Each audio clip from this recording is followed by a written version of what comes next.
Sa isang barangay sa probinsya ay may isang nakatirang pamilya.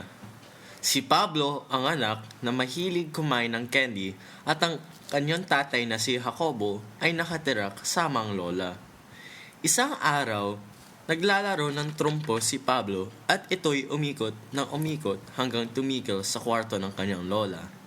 Sa loob ng kwarto ay may nakita siyang makulay na baul. Nagtaka si Pablo dahil lagi siyang naglalaro sa kwarto ng lola niya at ngayon niya lang nakita yung baul. Saan kaya nanggaling ang napakagandang baul na ito? Sabi ni Pablo. Agad siyang tumakbo sa lola niya at nagtanong. Lola, ano po yung laman ng baul na yon? Ngunit gumiti lang ang kanyang lola. Bakit kaya sabihin sa akin ni Lola ang laman ng baul na yon? Inisip ni Pablo. Ano kaya ang laman ng baul na yon? Isa kayang mahiwagang bagay o baka naman aswang? Tinanong ni Pablo sa kanyang tatay. Tatay, alam mo ba kung ano ang loob ng baul na yon? Hindi ko alam, anak. Sabay ngiti. Sa susunod na araw, bago siya pumasok, ay binigyan siya ng lola niya ng maraming candy. Apo, eto ang baon mo. Wow, Lola, salamat po. Wika ni Pablo.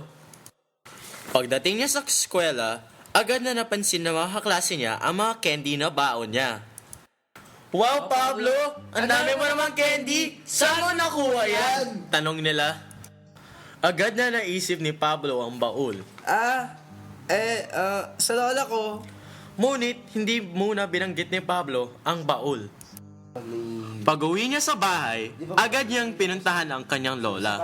Lola, pwede po naman ang baul na yon, no? Tama ako, no? Tama ba ako, Lola? Tama ba ako?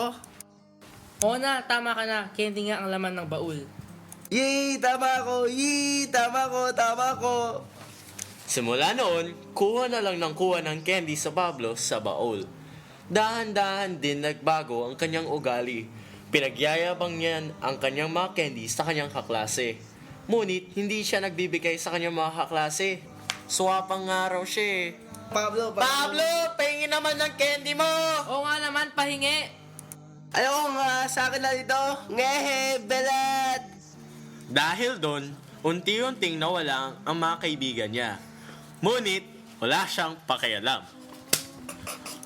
Dahil sa dami niyang kinain na candy, unti-unting nabulok ang kanyang mga ngipin. Dahil doon, pati ang mga ngipin niya ay nagre-rebelde sa kanya. Ano ba yan? Ayoko na rito sa bibig na to. Ang baho. Tara na nga, alis na tayo. Sabi ng isa, Sige, tara. lumayas na tayo! Sagot ng lahat. At noong gabi na yun, sabay-sabay na umalis sa mga ngipin kay Pablo. Sa susunod na araw, Mga ngipin ko! Nawawala ang mga ngipin ko! Wah! sigaw ni Pablo. Sa araw na yun, sinimulan siyang pagtawanan ng kanyang mga kaklase. Bungi, bungol siya, Tama. Kansyaw ng mga kaklase niya. Sorry na! Ayoko na! Sorry! Iyak ni Pablo. Pag-uwi ni Pablo, pinuntahan niya ang baul. He! Ayoko na sa'yo! Papasira ka ng buhay eh! Ayoko na sa'yo! Ayoko na ng candy! At ito'y biglang narinig ng kanyang mga ngipin. Pare, narinig mo yun? Hindi na raw siya kakain ng candy. Tara, balik na tayo. Sa tingin mo?